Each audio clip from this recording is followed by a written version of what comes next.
Hi, I'm Lou Posada, and I've worked with Mary Ann Sinclair on a purchase of a short-term rental here in town in Savannah. How did Mary Ann respond after that first deal fell through?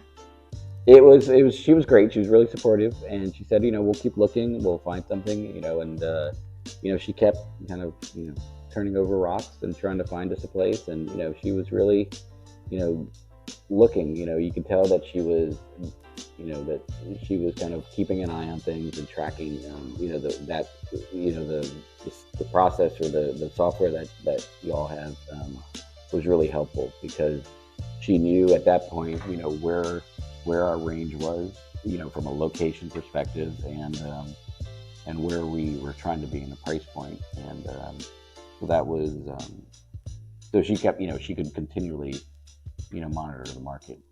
What stood out about how she handled that situation? I think she was very collaborative. There was no like dumb question. She was very patient.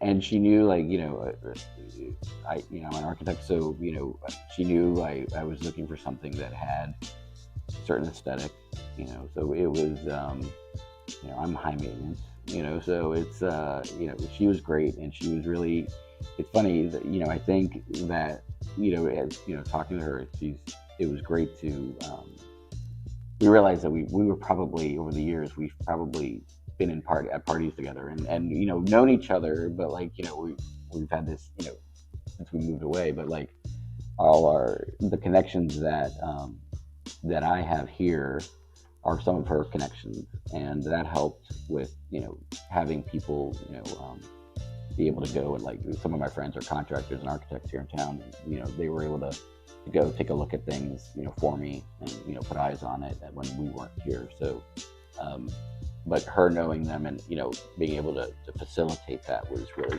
fantastic. Can you tell us about the opportunity she found for you next? I guess is like I said, it kind of fell into our lap. It was not.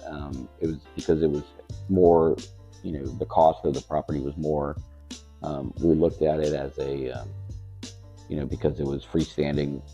It was a row house as opposed to a condo, and it was larger than the other ones, and it had potential for to do certain things to upgrade it. It had some good bones and stuff, and it came fully furnished. Basically, so it was the property owners were an older couple, so I think they were really anxious to sell the property. So it went really quick. The offer, and then the inspections and everything. It moved really fast, which was great.